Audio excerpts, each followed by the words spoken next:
Ok, salut la team. Dites-moi si tout fonctionne bien, si le son et l'image fonctionnent.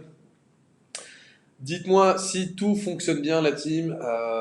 On est aujourd'hui le mercredi du coup 22 janvier 2020 et aujourd'hui c'est le Pip Show du mercredi, donc une émission spéciale indices et actions. Je l'ai renommé Wednesday It's Payday. Donc en gros c'est l'émission qu'on fait en français et en anglais. En fait, ce titre qui était à la base, c'était le Pip Show du mercredi, il s'appelait Pip Show de points, indice et action. Bon, ok, on a connu plus sexy comme nom. Et et du coup, pour l'émission anglaise, l'émission elle s'appelait Wednesday It's Payday. Et du coup, je sais pas, je me suis dit, c'est sympa, même en français, ça sonne bien, ça met une petite ambiance un peu d'aller faire de l'argent, donc je trouve ça cool. Je trouve ça cool, je trouve ça dynamique. Donc du coup, je me dis, bah, tu sais quoi, je vais dupliquer, je vais prendre le titre anglais, je vais le mettre sur l'émission française. C'est tout aussi bien. Et du coup, vous me connaissez, hein, j'ai mis un petit arrière-plan en mode gold et tout, histoire de bien se motiver à aller chasser le marché. J'ai rajouté des petits émoticônes un peu partout, là. Regardez la petite carte de crédit, là, juste ici, les petits billets, les petits machins et tout. Et puis je trouve ça, voilà, je trouve ça sympa en fait. Je trouve ça sympa, voilà, c'est cool quoi. Alors du coup, il y a du changement. Il y a du changement, mais je vais tout vous dire en temps et en heure. Je vais d'abord saluer les amis qui sont déjà avec nous. Cyril Berama qui est avec nous, Nico, Malou, Nico qui nous dit qu'il est fidèle au poste. Cool, Nico. Tous les jours avec nous dans l'émission. Je vous rappelle aujourd'hui d'ailleurs que c'est un jour assez spécial. Notre ami Sébastien Brugnot, qui est sur tous les lives, qui est tout le temps là, qui aujourd'hui n'est pas là parce qu'il doit garder ses enfants, c'est un des membres de la communauté les plus actifs. C'est des personnes, enfin c'est une des personnes qui nous suit sur chaque émission, qui vient aux événements, qui retweet, qui like les posts, qui les partage, etc. Et donc aujourd'hui c'est son anniversaire, donc je tenais à faire une dédicace spéciale à notre ami Bruno, Sébastien Bruno. Bon anniversaire à toi, tu regarderas l'émission en replay, j'espère que ça te fera plaisir. Et puis voilà, beaucoup de bonnes choses Seb, et puis merci à toi d'être aussi actif sur les groupes, d'être aussi actif dans la communauté, en tout cas des membres comme toi, on en veut tous les jours. Alors, pour vous faire un petit récapitulatif des changements, j'ai fait un sondage sur Instagram il y a... C'était quand? C'était hier, je crois. Ouais, c'est ça. J'ai fait un sondage sur Instagram hier. On va mettre en place des émissions quotidiennes, du coup, à horaire fixe. Ok, les horaires seront donc désormais fixes, ils seront toujours à la même heure. Le Pip Show n'aura plus lieu, donc du coup, un jour lundi, le lundi à 9h, mardi à 10h, mercredi à 11h, et puis ainsi de suite dans la semaine. Parce que justement, en fait, on s'est rendu compte en regardant juste les chiffres et tout ce que les gens nous disaient, que les gens étaient beaucoup plus présents le matin, en fait. Hein. Enfin, le matin. Et puis, bon, comme la plupart ont des enfants, comme la plupart d'entre vous d'ailleurs avaient un boulot et des enfants, 8-9 heures, bon, c'est l'émission que vous aimez bien, mais c'est surtout l'émission que vous regardez en replay d'habitude parce que vous êtes seul dans le trafic ou autre. À partir de 11h midi, vu que c'est la pause déjeuner, c'est un peu là où on a des pics d'audience, c'est là où on a le plus de personnes. Donc du coup, l'émission et le Pip Show maintenant aura lieu tous les jours à 11h, heure française, sur cette même chaîne. Hein. Donc, si vous nous suivez depuis YouTube, sur YouTube, si vous nous suivez depuis Twitch, sur Twitch. D'ailleurs, si vous nous suivez pas encore sur YouTube, je vous invite à aller sur la chaîne YouTube et à vous abonner dès maintenant. On va publier des vidéos extrêmement sympas dans les jours qui arrivent. Des vidéos d'analyse, des vidéos de décortiquage, des vidéos d'éducation, mais des vidéos d'éducation encore plus poussées que ce que vous avez l'habitude de voir. Là, on vous a fait des petites vidéos qu'est-ce que le Forex, etc. pour vous aider un peu à comprendre parce que, bon, il y a beaucoup de débutants. Il y a des gens qui sont un peu plus avancés qui suivent la chaîne, qui ont besoin du coup d'analyse un peu plus, je dirais un peu plus fine. Et c'est ce type d'analyse-là qu'on va commencer à poster sur la chaîne. Alors peut-être pas 3 fois par semaine, mais au moins une fois par semaine. Donc voilà. Ça, c'est un des gros changements qui arrivent. Donc, premier changement à noter dans vos agendas maintenant, l'émission Le Pip Show aura lieu tous les jours de la semaine, donc du lundi au vendredi à 11h, horaire fixe, tous les jours 11h. Ok, 11h, vous vous connectez, vous avez le Pip Show en live avec les stratégies. Les thèmes sont différents chaque jour, ça, il n'y a pas de souci, mais l'émission, elle sera tous les jours à 11h. Deuxième changement, vous l'aurez compris, chaîne YouTube, nouveau contenu qui va arriver, des vidéos beaucoup plus montées, beaucoup plus délicates, beaucoup plus fines. Donc abonnez-vous à la chaîne YouTube si vous ne voulez rien rater. Là, on a quasiment 200 nouveaux abonnés ce mois-ci, il me semble, qui nous ont rejoints. Donc 200 nouvelles personnes qui ont compris qu'il fallait s'abonner pour justement avoir accès à tout le contenu. Donc ça, je les remercie également. Et si vous êtes abonné cette semaine, je vous remercie. Malik d'ailleurs qui nous dit hello et qui nous dit ouloulou, ça va envoyer du lourd chez Aria. Oui Malik, le but c'est de tout défoncer, de proposer un max de contenu, de proposer un max de stratégie. Donc là, je vais passer au marché tout de suite. On a beaucoup de choses à voir, les amis. L'émission aujourd'hui, elle est spéciale indice, action. Vous l'aurez compris, on a énormément de choses à voir ensemble. Il se passe beaucoup de choses sur les marchés actions en ce moment. Hier, on a eu Boeing qui a explosé à la baisse parce que le 737 d'après les informations qu'on a eues hier soir, ne pourrait plus être autorisé à la production jusqu'en juin, d'accord, 2020, et ensuite en juin 2020, il pourrait reprendre la production, ou en mai, je sais plus, il faudrait que je revérifie. Du coup, l'action Boeing a juste dégringolé. Et puis, comme vous le savez, Boeing, c'est la valeur la plus importante du Dow Jones. Le Dow Jones est calculé de façon un peu différente des autres indices boursiers. Donc, du coup, si Boeing baisse fortement, l'indice Dow Jones a tendance à suivre. Donc, c'est ce qui a expliqué la forte baisse du Dow Jones hier. Mais ce n'était pas un signal vendeur. D'ailleurs, hier soir, moi, j'étais en train de trader. J'ai vu Boeing, j'ai voulu même l'acheter à un moment donné, mais ils avaient suspendu la cotation. Et puis je l'ai pas acheté parce que du coup j'avais déjà du Airbus en portefeuille, donc je me suis dit bon, de toute façon en termes de valeur relative, je préfère payer du Airbus. Donc Airbus, un constructeur d'aviation, enfin un constructeur de comment on appelle ça? Une valeur aéronautique, donc ils construisent des avions, etc. C'est le concurrent direct de Boeing, d'accord? Boeing américain construit des avions, Airbus européen construit des avions, ok? De façon très simple. On a deux constructeurs d'avions dans le monde qui se font la guerre et qui sont très importants. Boeing, l'américain, Airbus, l'européen, ok? Boeing a toujours été devant Airbus, et là, Airbus passe devant Boeing. Et donc moi, du coup, j'ai fait ce qu'on appelle une stratégie de valeur relative, c'est-à-dire qu'en gros, j'ai pris une même industrie, j'ai pris le plus fort là-dedans. Donc voilà, moi j'ai choisi Airbus, l'européen. Je pense qu'il y a plus de potentiel de croissance. Je pense que, puis même, on regarde le résultat de Airbus d'année en année. Enfin, l'action progresse parce que les fondamentaux sont solides, de plus en plus de commandes, une capacité de production qui augmente, un management qui est plutôt bon, etc. Et Boeing, contrairement à l'américain, lui, il est plus, voilà, ils ont du mal à honorer leurs commandes, ils ont des taux de délai de livraison qui se rallongent. Donc voilà, forcément, quand on analyse les deux valeurs, il y en a un qui a des commandes stables, qui délivre, etc. Et puis il y en a un qui a beaucoup de boulot, on lui demande beaucoup, il a du mal à délivrer. Donc c'est un petit peu plus. Enfin, c'est des problématiques qui sont différentes. Puis là, souci avec le régulateur américain qui arrive, qui dit que justement le 737 va plus pouvoir être produit, etc. Ça va remettre un petit coup dans Boeing. Par contre, Boeing, ce qu'il faut comprendre, c'est que c'est une très très belle valeur, hein. Alors moi, par contre, ce que je vais faire, c'est que Boeing, là, on est à 320 dollars l'action, il me semble, de mémoire, 320 ou 316, là, je sais plus, je vais regarder. Oups, qu'est-ce que je fais là? Je regarde juste vite fait. Boeing, en fait, le plan, parce que Airbus, de toute façon, ça fait un moment que je la voulais en portefeuille, donc je l'ai pris, je suis heureux.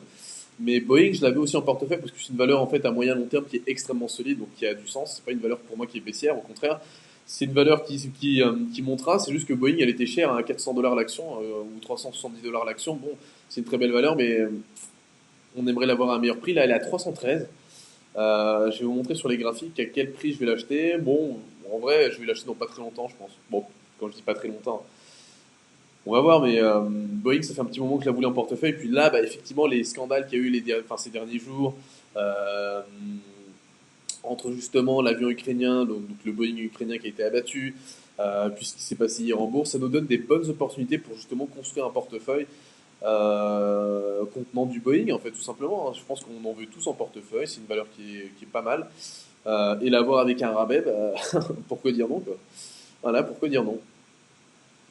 Malik qui nous dit c'est noté à 11 h, cool. Voilà, cool Malik, j'espère que tu seras avec nous et je veux te voir tous les jours avec nous à 11 h au Pip Show. Gérard Mathéo qui nous dit bonjour, salut Gérard, je pense que tu es une nouvelle personne, je ne t'ai jamais vu sur le chat, donc bienvenue à toi. Robustesse qui nous dit bonjour à tous, salut. Alors, 1, 2, 3, c'est magique, on arrive ici. Alors, on a beaucoup de choses à voir. Donc là, vous le voyez, c'est un graphique de Boeing. Alors, je vais juste faire un petit truc pour me faire plaisir. Est-ce que je peux? Ah non, je peux pas. Bon, c'est pas grave. Enfin, si je peux, mais bon, pour l'eau. Ce qu'on va faire. Alors, l'analyse de Boeing est la suivante. Valeur que je surveille déjà depuis un petit moment. Je la scrute. J'essaie de voir vraiment à quel prix elle m'intéresserait et je pense avoir un élément de réponse qui est bien sympa. Malik qui nous dit d'ailleurs, qui nous fait une très bonne remarque, qui nous dit Boeing, c'est un peu comme Tesla ou Talos en termes de valeurs sur le très long terme. Bon, Tesla, par contre, les gars, bon, Tesla, par contre, là, en ce moment ça accélère un peu vite. Là, on a limite un FOMO sur Tesla. C'est-à-dire qu'on a des gens qui achètent Tesla par peur de ne pas de rater la vague haussière et du coup, on a une euphorie sur Tesla. Hein. Donc, la valeur, elle est.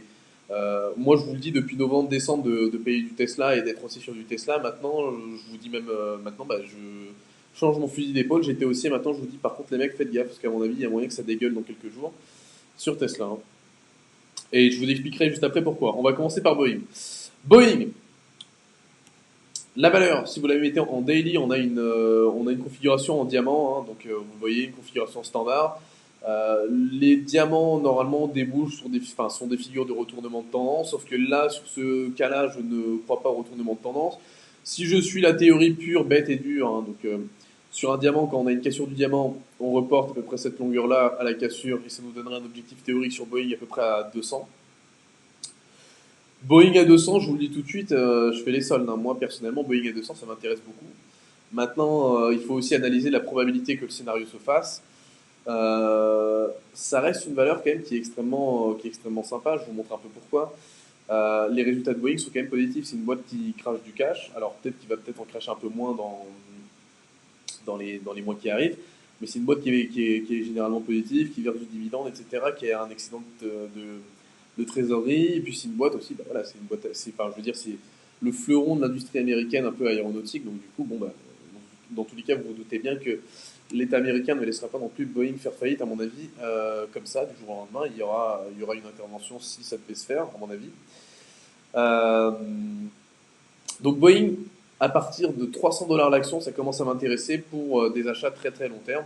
Enfin, très très long terme, c'est-à-dire 1 ou 2 ans, hein, donc c'est pas non plus très très long terme, c'est enfin, moyen terme plus, quoi. Donc voilà. Euh, non, moi voilà, Boeing, je veux dire, c'est une valeur fondamentalement parlant, elle est haussière. Quand elle a des périodes baissières, vous le voyez ici, ou des périodes de latéralisation, ça ne dure pas non plus énormément. Regardez 2014-2016, voilà, peut-être 2 ans à faire du range, mais bon, 2 ans où la valeur elle crache du dividende, donc même si l'action ne bouge pas, si vous n'avez pas de frais de garde, parce que normalement aujourd'hui tous les bons courtiers ne vous facturent plus de frais de garde, même si elle ne vous rapporte pas sur le directionnel, elle crache du dividende, donc vous prenez quand même de l'argent sur les dividendes, c'est pas dégueu. Puis après, elle finit par redécoller. Donc là, je pense on est en fait en train de faire une petite latéralisation. Ça a commencé en 2018, on est début 2020, donc ça ressemble un peu au scénario 2013-2016, hein, 2-3 ans de latéralisation. On a déjà tiré quasiment, bah oui, on a fait 2018-2019. On a déjà quasiment tiré 2 ans de latéralisation. Il y a peut-être grand max 1 an de plus à latéraliser avant de reprendre éventuellement une tendance haussière pour aller viser euh, les 550. Pour moi, 550, c'est un objectif de cours sur Boeing à horizon de temps 1 ou 2 ans qui est totalement possible. Ce qui nous donnerait quand même une action qui aurait un potentiel aussi, encore une fois, mais là c'est uniquement technique, de 89%. C'est une valeur qui pour moi est solide. 89% de potentiel haussier qui crache du dividende. Alors, la payer à 300, oui, donc vous l'aurez compris. Ouais. Moi je vais, après, je vous dis pas que je vous dis pas que j'ai raison ou quoi. Hein. Moi je vous dis juste ce que je vais faire avec mon argent et je pense qu'à mon avis ça va être ça. Ça va être commencer à payer dans ces zones-là. Là. Et idéalement, même sur la MM ici, hein, la MM 200, là, ça serait même parfait. Aux alentours des 260, c'est un très bon prix. 260 pour 520, ça fait un pour deux. Enfin, c'est quasiment un fois deux, donc c'est propre, quoi. Donc, non, Boeing, pour moi, ça a du sens. Ça a du sens. Ça va être une valeur que je vais tenter de payer. Ça va être une valeur qui va beaucoup souffrir aussi. Alors, par contre, dans les mois qui arrivent, à mon avis, c'est une valeur qui va être massacrée dans la presse, sur le marché. C'est une valeur qui va prendre, qui va perdre du terrain. C'est Airbus, à mon avis, qui va profiter de toute la hausse. Et Airbus, je l'en ai déjà en portefeuille, donc à la limite, ça me dérange même pas. Limite, ça m'arrange. Ça m'arrange qu'Airbus monte et que Boeing se pète la gueule pour ensuite racheter du Boeing à très peu, enfin, du Boeing moins cher. Et puis, qui sait, hein, peut-être même on aurait un scénario, enfin, Airbus qui rachète Boeing. Bon, après, là, je pars dans des folies, mais ça serait même très très marrant. Euh, mais bon, après, ça ferait un trop gros monopole, donc à mon avis, ça serait pas, ça va être difficilement envisageable. Puis je vois pas comment l'État américain pourrait laisser faire ça. Donc voilà, Boeing c'est pas mal. Ensuite, j'ai pas mal d'autres actions à vous montrer. Il y a Beyond qui est pas mal aussi. On va regarder Tesla. Tesla, je vais vous montrer pourquoi après des semaines, voire même des mois à être haussier, je me calme enfin sur Tesla. Par contre, Tesla, le seul truc un peu relou, c'est que du coup, bah, je l'ai pas en portefeuille celle-là. Et par contre, j'ai du Beyond Meat et j'ai pris 46%. Et puis normalement, vu le nombre de fois où je voulais rabâcher Beyond Meat, bah, peut-être que certains d'entre vous l'ont en portefeuille. Si vous l'avez, eh ben, on est dans le même train, parce que moi aussi j'en ai. Alors Tesla, je la trouve pas. Oui, le T de Tesla. TSLA. Nasdaq. Ah, elle est là. Alors, ouais, voilà, enfin, je veux dire, là, c'est évident que ça devient un peu n'importe quoi là-dessus. Ouais. Donc là, je vais vous expliquer. Alors, Ahmed qui nous dit salut Sylvain, salut Ahmed. Malik qui nous dit Boeing est intéressant à analyser. L'idée de tracer les vagues d'Elliott me traverse l'esprit. Je m'y mets de suite. Oui, pourquoi pas Malik. Ça peut être effectivement une façon de voir les choses. Après, bah, si tu as une belle analyse avec tes vagues Elliott à nous partager, bah, partage-les sur le groupe Wheel of Aria. Moi, ça m'intéresserait vraiment de voir un peu ce que tu as trouvé. Salut Sylvain, tu utilises quel courtier pour acheter les actions telles que Airbus? Bah ça je vous le dirai, bah c'est un courtier bon. On n'est pas spécialement partenaire avec lui, mais c'est Lynx Broker que j'utilise à titre personnel, donc très pro, les frais sont pas énormes et puis même sont même négociables à la baisse à partir de certains capitaux, donc voilà, ça peut être intéressant pour vous d'aller checker un coup ce courtier. Euh, après, encore une fois, moi, c'est quand j'achète les actions en physique, hein. Après, si vous utilisez, et si vous êtes sur des stratégies où vous voulez trader peut-être pour faire de l'intraday ou du swing, restez sur du CFD, sur FX Pro, hein, enfin, ou sur des courtiers comme ça. Vous n'êtes pas obligé de vous embêter. Moi, quand je fais des actions à très long terme, ce qui m'importe beaucoup, c'est de ne pas avoir de frais, en fait, hein. C'est d'avoir le moins de frais possible. Donc, pas de frais de garde, vous l'aurez compris, pas de spread, que mes dividendes soient bons, etc. Donc, pour de l'investissement, oui, je prends ce type de courtier-là. Pour du trading, j'en prends d'autres. Pour Tesla, alors salut, Sylvain Labert qui nous dit salut Sylvain. C'est bizarre de dire salut Sylvain en fait. J'ai l'impression de parler à moi-même. Le gars est schizo quoi. Alors pour Tesla, je vais reprendre les notes dans lesquelles je vous donne mes trades tous les jours. Comme ça, je vais vous retrouver le jour exact auquel on est passé officiellement aussi sur Tesla. Alors Tesla, j'ai commencé à en parler à l'achat quand, du coup je reprends l'historique. Le 8-11, non. Le 12-11, non. Le 13-11, pas non plus. Non, non, non. Donc en novembre, j'en ai pas encore parlé de Tesla hein, à l'achat. Le 19 novembre, j'ai parlé de Netflix à l'achat. Tilray, non, non, non. Netflix, Natixis, Bitcoin, non. Tesla. Ah, voilà. Le 22-11 2019, Tesla, toujours aussi pour viser 384,91. 384,91. Alors, ça veut dire qu'on était. Donc, c'est quoi le 21, ça? Le 22-11. Le 22-11. Donc, le 22 novembre, je vous avais dit déjà d'être haussier pour viser 380 combien? 384,91. Bah là, on est à 547. Tu vas me dire, mon pote, on a explosé ton objectif. Donc, ça, déjà, je suis plutôt content.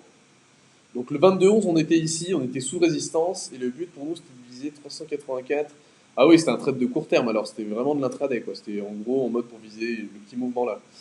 Ok, donc ça c'est bon. Mais sur Tesla, je sais que j'avais une stratégie plus long terme, c'est pour ça que je vais absolument retrouver. Ça se trouve, peut-être que je suis fou, hein, que j'ai inventé ça, mais il me semble, le 26-11 sur Tesla, j'ai dit que j'étais neutre. Donc le 26 novembre, je suis passé de haussier à neutre parce qu'on avait atteint l'objectif, donc je suis devenu neutre. Ok. C'est intéressant d'avoir des notes comme ça, vous le voyez, comme ça au moins les paroles s'envolent, mais les écrits restent. Le 27-11, j'ai dit Tesla neutre aujourd'hui. Ok. Mais alors je suis fou, j'étais persuadé d'avoir une stratégie haussière sur Tesla. Tesla neutre le 29-11, ok. Le 3-12. Alors peut-être que je ne l'ai pas noté. Il faudrait que je re-regarde mes émissions, mais j'étais persuadé de vous avoir donné des stratégies haussières sur Tesla. Tac, tac, tac, tac, tac. Tesla, il est ouf. Où est Tesla? Ah, voilà! Je dis bien, je suis pas fou quand même.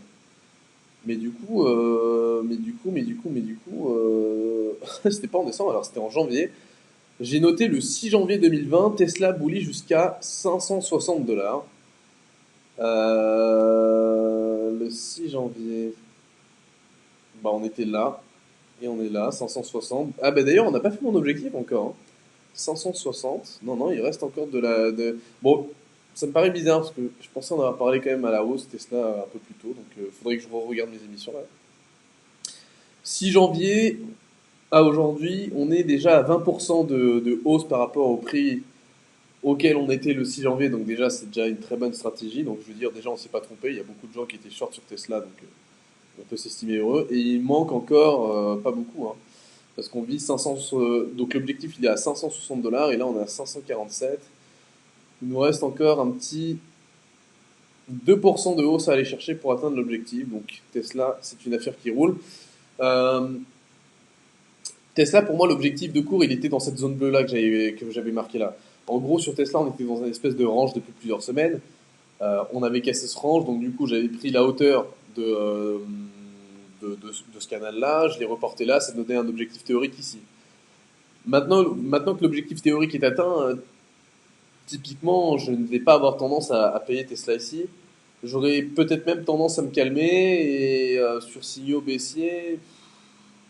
Bon, en vrai, quand le marché est haussier comme ça, on se met pas à vendre, mais de bullish, je passe à neutre. Donc d'ailleurs, je vais le noter là, hein. On est le combien là? Le 22? 22,01? 22.01.20. On va commencer par Tesla et on va mettre je passe de bullish à neutre. On a atteint l'objectif de cours, risque baissier imminent, car prise de bénéfices. Parce que là, on prend 20% en quelques semaines. Euh, et à mon avis, il y aura forcément des gens qui voudront prendre des bénéfices, ce qui me paraît quand même logique. Donc, prise de bénéfices. Risque baissier imminent, car prise de bénéfices probable. Bleu. Bim. Donc Tesla, c'est fait. Je parlais de quelle action? Boeing. Donc Boeing, je le note. Boeing en dessous. Merde, probable. Boeing, donc Boeing en dessous de 300 dollars par action égale intéressant, intéressant à l'achat pour du long terme. Objectif minimum 500 dollars par action à long terme. Ok. Donc ça c'est bon pour Boeing, on est ok. Ok. Donc Boeing c'est bon. Tac. Boeing, Tesla c'est fait. Ensuite, on enchaîne avec les autres actions. Malik nous dit il devrait être à 350 euros quand tu en parlais. Oui, oui, oui, mais j'ai dû en parler en émission parce que, enfin, je me dis, enfin, ça me paraît bizarre. Ça me paraît bizarre. J'ai dû en parler. Bon, après, si je n'en ai pas parlé, tant pis, hein. C'est peut-être que je suis fou, que je perds la mémoire. Ça y est. Mais ça me paraît, je sais pas. Je suis quasiment sûr d'en avoir parlé. Action intéressante, du coup, Apple, c'est pas intéressant. Vous le voyez ici, là, on est trop. On est sur des niveaux en fait qui ne sont pas intéressants à payer, quoi, j'ai envie de vous dire. À part si vous faites du court terme et de l'intraday, pour du swing, c'est pas intéressant. Parce que là, en fait, si vous payez là, vous mettez votre stop où, vous le mettez au minimum là, votre rendement, enfin votre TP, vous savez pas trop où vous allez le mettre non plus, parce que bon, on n'a pas spécialement de repères par rapport à avant, on est sur des plus hauts historiques, donc c'est pas forcément intéressant. Amazon, je l'attendais plutôt sur 1800 dollars l'action pour pouvoir la payer, là, elle me paraît un peu cher. 1892, c'est pas forcément un prix qui moi m'intéresse. Par contre, aux alentours de 1800 et en dessous de 1800, c'est les soldes et ça devient intéressant à payer à moyen terme. 1892, honnêtement, pour moi, Amazon, c'est pas encore intéressant. Après, ça se trouve, on fera jamais en dessous de 1800 et tant pis, hein. Il y a d'autres actions, il n'y en a pas qu'une, hein. Donc, si on n'a pas une belle opportunité sur Amazon, on ira ailleurs et puis c'est tout, hein. BNP Paribas, pour l'instant, repli, pullback sur 48, on verra après. C'est pas une valeur de. Enfin, c'est pas une valeur que je prendrai en portefeuille à moyen terme pour l'instant. Bitcoin, c'est pas une action, donc c'est pas dans le thème d'aujourd'hui. Danske Bank, c'est pas encore intéressant non plus, de mémoire. Le DAX, c'est dans le thème de l'émission parce qu'on fait aussi les indices aujourd'hui. Le DAX, alors je vais prendre le graphique peut-être du GER30, c'est le CFD. Parce qu'en fait, sur le CFD, j'avais déjà mis tous mes niveaux, ce serait quand même beaucoup plus simple. Vous le voyez ici, on a un graphique qui est déjà tout fait. Moi, je vous dis depuis plusieurs jours que je suis neutre. Je ne suis ni haussier ni baissier. J'ai pas d'achat, j'ai pas de vente, j'ai rien du tout là-dessus, hein. Et la raison principale, c'est qu'on est sous résistance. Donc la zone ici que je vous ai mise en rose, c'est une zone de résistance. On a un très beau canal daily également qui fait office de barrière. On a une bande de Bollinger, enfin, on a une juxtaposition de plein d'éléments techniques. Fondamentalement parlant, c'est pareil. Premier trimestre haussier, il n'y a pas de problème. Enfin, premier trimestre haussier, c'est un peu vite dit, on est qu'en janvier. On a surtout un rendez-vous de la BCE demain. Et ce qui va être intéressant de surveiller demain pendant le rendez-vous de la BCE, c'est ce que la BCE va entre guillemets exprimer. On sait qu'elle va pas bouger ses taux, hein. Les taux devraient rester à 0% du côté de la BCE sur les taux de refinancement, c'est-à-dire sur les taux auxquels les banques empruntent de l'argent auprès de la BCE. Les taux de dépôt auprès de la BCE, donc un taux de dépôt c'est quoi? C'est quand vous êtes une grande banque, vous appelez, je sais pas moi, je vous donne un exemple un peu fictif, et vous appelez BNP Paribas et que vous voulez déposer de l'argent sur votre compte courant à la BCE, bah, vous avez un taux à moins 0,50%. Vous déposez 10 milliards, bah, vous perdez 0,5% dessus sur votre dépôt. D'accord? Donc quand les taux de dépôt sont négatifs, c'est souvent pour encourager les banques et les institutions financières à ne pas déposer de l'argent près de la BCE, mais plutôt à les utiliser pour injecter cet argent dans l'économie, donc à le prêter euh, aux épargnants ou n'importe aux entreprises pour booster et stimuler l'économie. D'ailleurs, chose qui ne marche pas tellement, hein, vous le voyez ici en Europe, on n'a pas non plus une croissance de folie. Même si les taux en fait sont bas, les banques ne prêtent pas non plus. Enfin, les banques prêtent sous certaines conditions, on va dire. Tout ça pour dire que demain, BCE, demain, du coup, le DAX devrait être sous pression et demain, bah oui, effectivement, on est sous résistance, donc oui, peut-être qu'on aura des sell-off et des premiers vendeurs qui se manifesteront. Donc moi, neutralité parfaite, il y a même des risques baissiers, donc là-dessus, je fais gaffe, je ne touche pas encore. Euh, Google, très très belle valeur. Objectif aussi à 1610 $ par action. En tout cas, moi, c'est l'objectif que je me fixe sur Google. Et ça, par contre, ça, je sais que je vous l'ai donné. Je vous avais donné une stratégie acheteuse à 1334,63 avec un stop à 1158 pour un TP à 1610. Et là-dessus, on est bien. Là-dessus, on est bien. On a déjà à peu près 10% de performance qu'on est allé chercher à la hausse. Donc, c'est pas mal. Geoffrey qui nous dit sur YouTube, et le Forex, on n'en parle jamais. Alors, en fait, si tu veux, Geoffrey, on a différentes émissions. Le lundi, c'est spécial, en fait, c'est la Traders Room, on parle un peu de tout. Le mardi, c'est l'émission Analyse technique, donc là-dessus, on parle un peu, enfin, là-dessus, on fait Bitcoin, on fait un peu tout. Mercredi, c'est Indice Action. Jeudi, c'est les membres ont la parole, donc c'est vous qui parlez et qui passez en live. Et vendredi, c'est le débrief de la semaine. Geoffrey qui nous dit, j'ai l'impression que le Forex en intraday ou en scalping est peu conseillé, en fait. Bah, en fait, oui, parce que c'est pas qu'il est peu conseillé, c'est qu'aujourd'hui, quand tu regardes ton Forex et tes paires de devises, t'as pas beaucoup de volatilité par rapport à avant, si tu veux. En 2013-2014, on avait des très très bons mouvements sur le Forex, on avait pas mal de volatilité, mais depuis quelques années, depuis je dirais 2015-2016, c'est un peu plus calme. C'est-à-dire que les mouvements sont intéressants en swing sur le Forex. Mais je vais te donner un exemple sur Google, regarde, une des stratégies que je vous ai partagées en décembre, je crois, de mémoire, avec l'achat à 1334 avec un stop à 1158 et un TP à 1610. Google, typiquement, regarde, en quelques jours, on prend 11%. Bon, on aurait pu aussi en perdre 11%, on s'en fout. Mais je veux te dire par là que le mouvement sur Google, en quelques jours, hein, donc là, chaque bougie représente une journée, regarde, 1, 2, 3, 4, 5, 6, 7, 8, 9, 10, 11 séances, donc 11 jours de trading, donc ce qui représente à peu près 2 semaines. En 2 semaines, on prend 11%.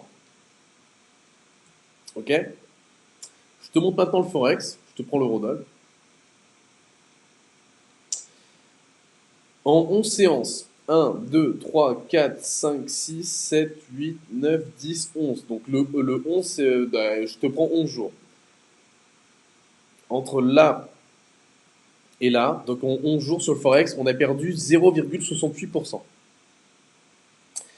Je te laisse donc imaginer, mon cher Geoffrey, pourquoi c'est pas intéressant de faire du Forex en ce moment, en intraday ou en scalping, Bah en fait, il n'y a pas beaucoup de volatilité. Et comme tu le sais, le nerf de la guerre pour un trader, c'est la volatilité.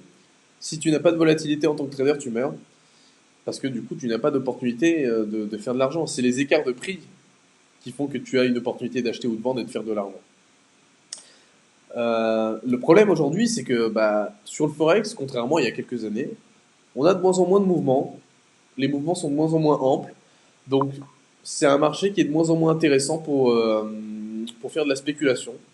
C'est un marché qui peut être intéressant sur du, allez, peut-être moyen terme. Typiquement, moi, j'ai une vente euro-dollar qui court, que j'ai partagé sur le groupe, qui court depuis un petit moment. C'est une stratégie de carry trade. Donc, la stratégie va lentement nous rapporter de l'argent sur le directionnel et lentement nous rapporter de l'argent via des rollovers, mais ça va pas être là-dessus qu'on va faire notre année, très clairement, je le sais, parce que l'euro-dollar, c'est pas un actif qui va bouger énormément. Peut-être qu'avec les BCE demain, on aura du mouvement, mais encore une fois, même si on a 100 pips de mouvement, ça représente rien. 100 pips de mouvement, regarde, c'est 100 pips, c'est ça. 100 pips, c'est voilà, 94 pips, c'est 0,85%. C'est pas énorme, c'est pas là-dessus qu'on va faire fortune. Ou alors il va falloir mettre un fort levier, quoi. Mais comme tu le sais, le levier, c'est pas forcément ce que nous on cherche à aller travailler. On travaille plutôt sur des gros mouvements, parce que là-dessus il y a des allers-retours à faire, et sur les allers-retours, bah, forcément il y a de l'argent à faire. Parenthèse étant faite, on peut enchaîner avec JP Morgan. Euh, Geoffrey qui nous dit ouais, mais l'eurodoll il fait jamais rien aussi, il y a plein de devises. Bah donne-moi une devise alors qui est intéressante, parce que moi personnellement j'en vois pas. J'en vois pas, je les regarde tous les jours, hein. AUD, NZD, toutes ces merdes, c'est pas intéressant. Enfin, genre le CHF Yen, Île Davis, alors on va regarder si tu veux, mais je vais regarder juste pour te faire plaisir, mais honnêtement, je suis pas convaincu. Enfin, si tu veux la trader, trade là, mais moi je ne la traderai pas. CHF Yen, il a perdu 0,21%. Voilà. En fait, le piège, c'est que toi, tu regardes la bougie sur ton broker et tu vois un gros mouvement, donc tu te dis que c'est beaucoup, mais en fait, si tu regardes en valeur absolue, c'est pas non plus énorme, hein. Ok, on a perdu combien? 0,84%. Bah, on perd 1%, ouais, ok, pourquoi pas. 1%. Ouais, à la limite, pourquoi pas, c'est HFN. Bon, si tu trouves une opportunité là-dessus, fais-nous signe, hein. On sait jamais.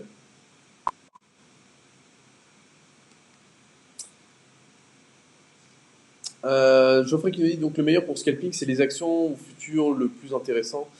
Ce qui est bon pour le scalping, c'est la volatilité, Geoffrey. Donc si tu veux faire du scalping, déjà, il faut savoir, enfin, si tu sais en faire, fais du scalping sur des actions, hein. Enfin, honnêtement, tu auras plus de volatilité, c'est intéressant, quoi. Ce qui va t'intéresser dans le scalping, toi, c'est de faire un maximum d'aller-retour, en fait. C'est de passer un maximum d'heures des transactions. Donc oui, enfin, sur des actions, tu vas te faire plaisir. Sur du forex, tu vas te faire un peu moins plaisir. Tu peux te faire plaisir, mais tu auras forcément un peu moins de volatilité, un peu moins d'actions, ça va être moins intéressant. Après, encore une fois, tant que tu fais de l'argent, le but dans le trading, c'est de faire de l'argent. T'es pas là pour trader, t'es là pour faire de l'argent. Donc si tu arrives à faire de l'argent en faisant comme tu fais là actuellement, très bien. MLK Trading qui nous dit XAU USD intéressante. US Oil aussi, les GBP sont intéressantes, GBP NZD actuellement en achat.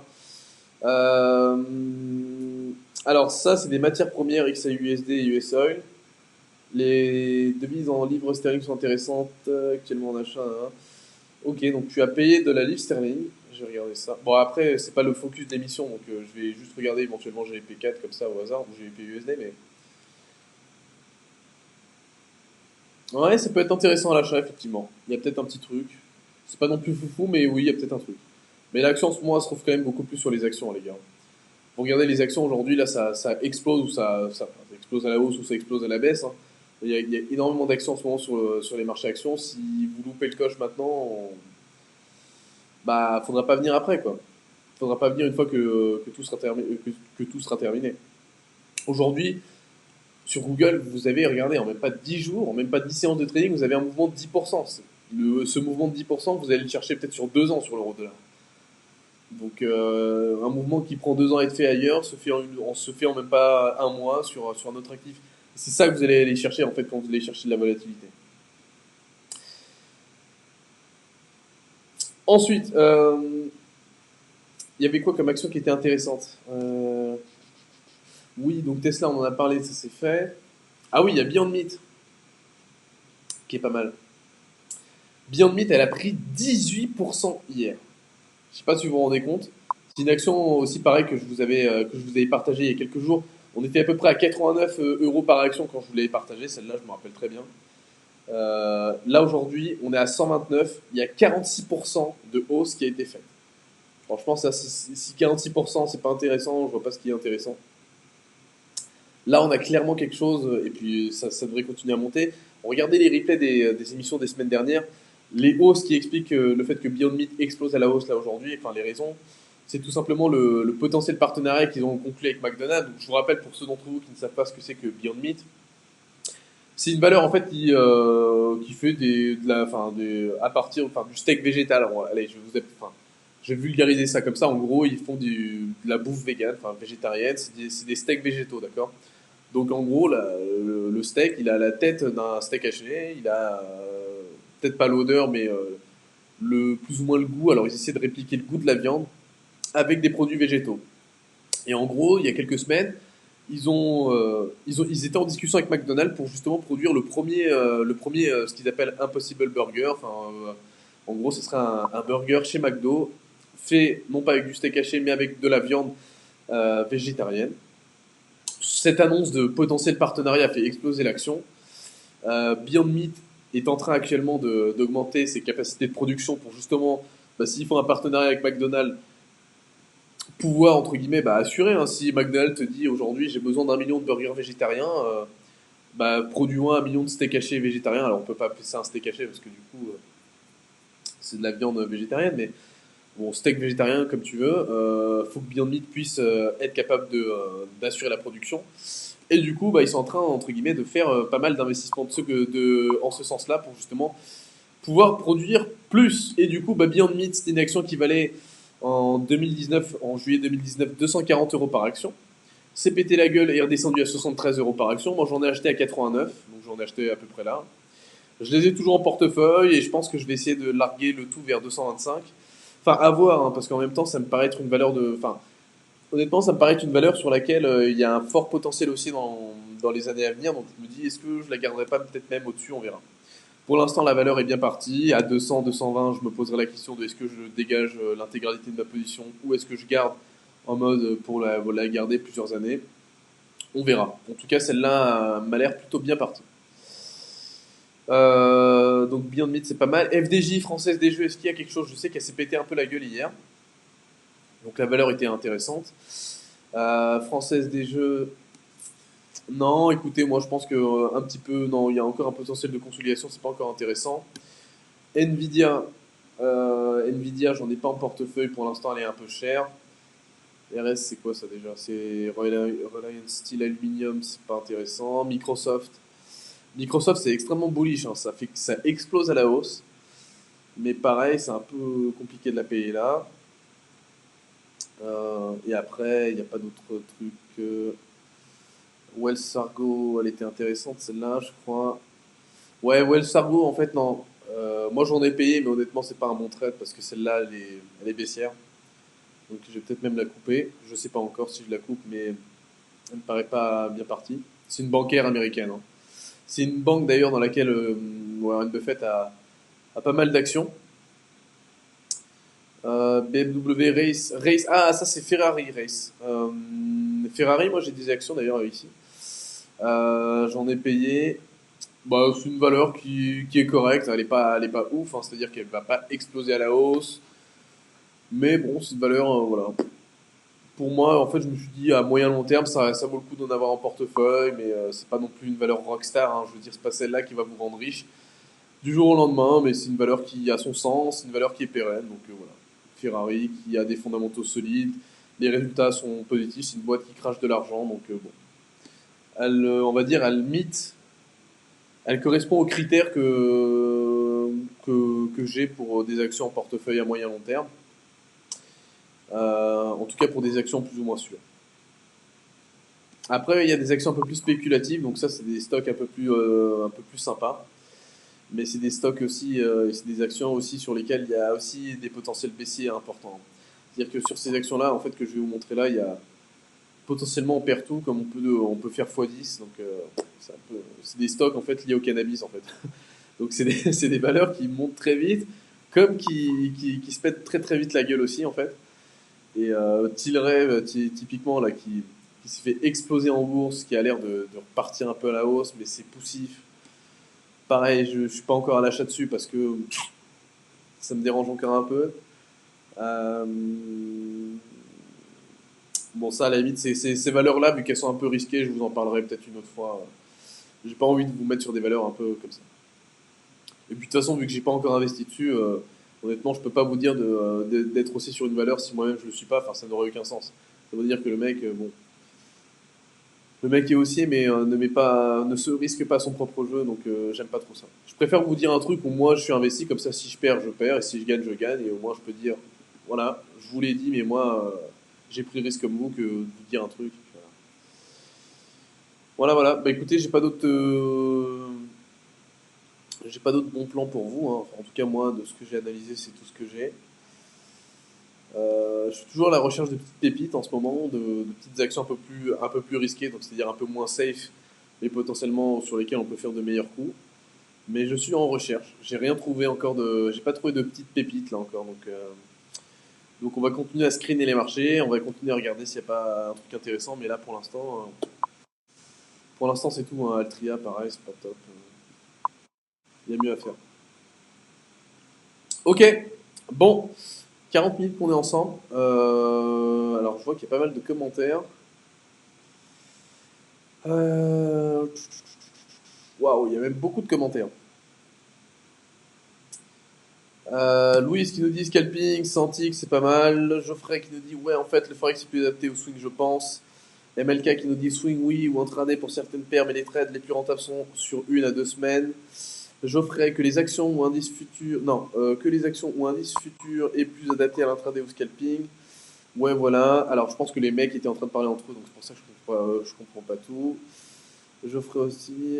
Tu avais qui nous dit monnaie. Après, ouais, j'avais lu qu'il valait mieux travailler sur les futurs plutôt que les indices. Alors, futurs et indices, non, en fait, les futurs, c'est un produit qui te permet de spéculer sur les indices. Les indices, c'est une classe d'actifs, Geoffrey. Les futurs, c'est un produit qui te permet de travailler cette classe d'actifs. Ok? Donc, tes indices, tu peux les travailler de différentes façons. Tu peux acheter des actions qui répliquent, enfin, tu peux acheter les actions d'un indice pour répliquer plus ou moins l'indice. Tu peux acheter un ETF, qui est un produit qui va répliquer l'indice. Tu peux acheter un futur ce qu'on appelle un contrat à terme, qui te permet d'acheter un indice enfin, un futur te permet d'acheter la valeur future d'un indice. Putain, c'est compliqué. Un contrat à terme te permet d'acheter la valeur future d'un indice. Tu peux acheter un CFD qui réplique un indice. Enfin bref, bon là je commence à faire des trucs compliqués et je pense que je vais perdre la plupart des auditeurs, c'est pas le but. Smaïn qui nous dit salut Sylvain, salut Smaïn, j'espère que tu vas bien. La majorité des débutants ne le savent pas au début, alors que c'est super important. Ouais, ok. Dis-moi que tu as pas raté GBP USD, nous dit Smaïn. Je l'ai pas, GBP USD, Smaïn, je l'ai pas. J'ai pas, mais en fait, en ce moment, sur les actions, Smaïn, il y a tellement plus. Enfin, il y a tellement d'opportunités qu'honnêtement, je te le dis, j'ai pas regardé. Peut-être qu'il y a des beaux trucs à faire sur le GBP USD, hein, mais euh, j'ai pas regardé. Bah attends, j'ai regardé, tu sais quoi? Vu qu'on est en fin d'émission et que c'est fini, je vais checker GBP USD parce que tu as l'air de me dire qu'il y a un beau truc à faire dessus.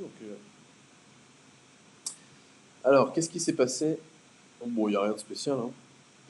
On est dans un triangle H4. Il n'y a pas encore de gros mouvements à aller chercher. Non, c'est un triangle, hein. Bon, on le voit ici d'ailleurs.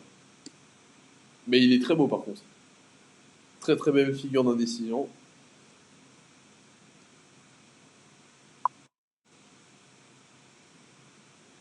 Moi, là, c'est neutralité parfaite pour moi.